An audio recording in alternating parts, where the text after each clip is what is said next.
North Carolina State University faces a lawsuit after requiring Christian students to have a permit before talking about Jesus. The Alliance Defending Freedom filed the lawsuit after university officials said an on-campus Christian group called Grace Christian Life could not hand out flyers and talk about Jesus without a permit. ADF Senior Counsel Tyson Langhofer joins us now via Skype to talk more about the case. Welcome, Tyson. Thank you for having me. The university has a campus-wide policy that requires a permit for any kind of student speech anywhere on campus. However, you believe the policy is unconstitutional and was used to discriminate against Grace Christian Life. How so? Well, absolutely. Free speech on campus is a no-brainer. I mean, college students don't need a permit to talk to their classmates on campus. The only permit a student needs to speak on campus is the First Amendment.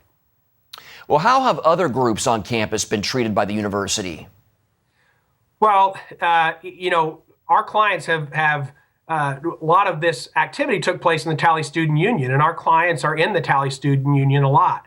And they see all kinds of groups, both on-campus groups and off-campus groups, passing out material, talking to students, and not requiring a permit. And so the bottom line is we believe the evidence shows that NC State is targeting our group for talking to others about Jesus and sharing their religious beliefs. Talk a little bit more about the small picture here first. What happened with the students? How was this case brought to your attention? So back in September, Grace Christian Life was in the Tally Student Union. A couple of the students were just going around talking to their fellow students and inviting them to Grace Christian activities, and then just sharing their beliefs about Jesus with them. And they were approached by an administrator of NC State, and they were told that you have to have a permit in order to talk to other students in the student union for about religious beliefs. And so after they were stopped from doing that, they'd stopped the activities. After they were stopped, they went ahead and contacted us. And so that's when we got in touch with the university. Let's talk now about the big picture here. Is this kind of policy at North Carolina State reflective of what's going on around the country, Tyson? Well, definitely that public universities across the country have policies on the books which restrict students' speech. And the cornerstone of higher education is the ability to freely participate in the marketplace of ideas on campus. And that's not being done. And a lot of these rules are infringing on that marketplace of ideas.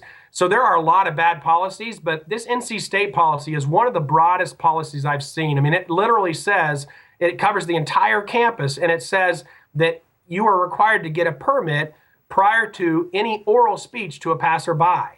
And that's about as broad a prior restraint as I've seen on college campuses. Why would you say that Christian students are at the heart of this case? Well, the bottom line is that as Christians, we believe that it's our part of who we are to share the love of Jesus, and to do that sometimes in spontaneous ways, in a spontaneous discussion with others, and to share the joy that their faith in Jesus has brought to them. And to say that they have to have a permit, they have to get permission from the university to do that, that's a restraint, a restriction on the very heart of who these people, these students at Grace Christian are. And so we believe that it particularly applies to the Christian students in this case. How important is this case, Tyson? I mean, as far as talking about precedent here. Well, here's the good thing. The precedent is on our side.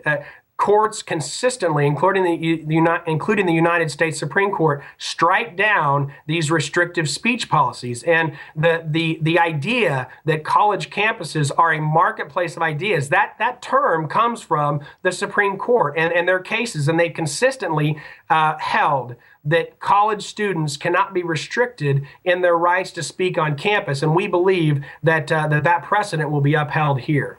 Okay. Alliance Defending Freedom Senior Counsel Tyson Langhofer, thanks for your insights and your time today, Tyson. Thank you for having me.